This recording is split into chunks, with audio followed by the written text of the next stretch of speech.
শিবপুর গ্রামে থাকতো দুই ভাই, রাজেশ ও রমেশ। রাজেশ ছিল ধনী আর রমেশ খুবই গরিব।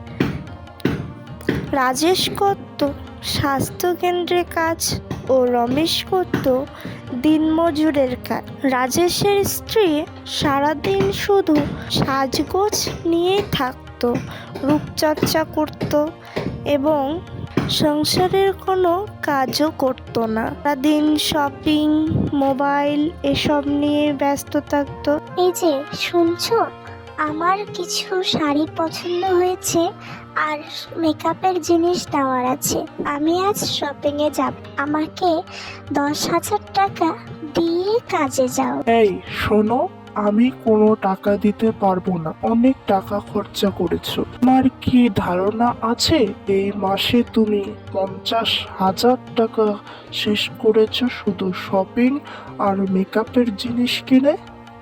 সো আমি যা বলবো তাই তোমাকে শুনতে হবে।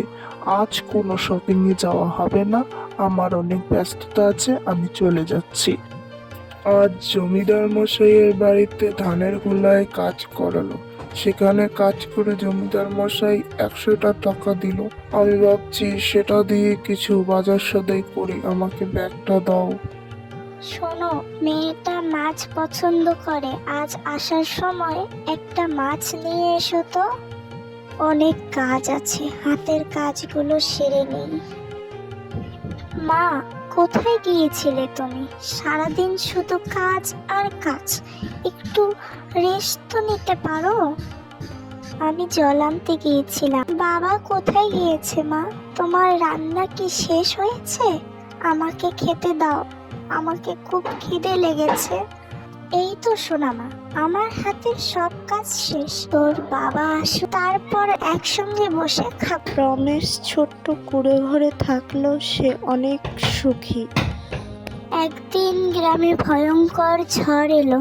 সেই ঝড়ে অনেকের ঘর বাড়ি ভেঙে গেল। তাদেরও ঘরের মধ্যে জল পড়ছিল। আমি বলছিলাম, তুমি যদি একবার ভাইকে গিয়ে বলতে, সে যদি একটু সাহায্য করত, তাহলে আমাদের সংসারটা অনেক ভালোই চলতো। আমি যদি ওর কাছে গিয়ে কিছু চাই, যদি সে না করে, তখন আমাকে খারাপ লাগবে। সে এখন কোন পরিস্থিতিতে আছে সেটাও তো জানি না। আমি ভাবছি এই সপ্তাহে যদি ঝড় না থামে, তবে আমরা দুজনে মিলে তোমার ছুটি কাটানোর জন্য বাপের বাড়ি থেকে ঘুরে আসবো। তুমি কি কখনো আমাদের কথা ভেবেছো? সংসারের কথা ভেবেছো? না সংসারের কোনো কাজ করেছো? আজ এটা কিনবো, একমাত্র তুমি হচ্ছ নষ্টের গোড়া, যার কারণে আমি আমার ভাইকে ছেড়েছি, আমার পরিবার ছেড়েছি, শুধুমাত্র তোমার কারণে। তুমি কি বলতে চাইছো? তুমি আমার কারণে সবকিছু ছেড়েছো? আমি তোমাকে ধ্বংস করেছি? আমি তো তোমাকে বারণ করিনি কোথাও যেতে। তুমি যাও তোমার পরিবারের সঙ্গে। আমি যাচ্ছি আমার ভাইকে নিয়ে আসতে, তুমি থাকো এই বাড়িতে একা। আমার ভুল হয়ে গেছে, আমাকে ক্ষমা করে দাও।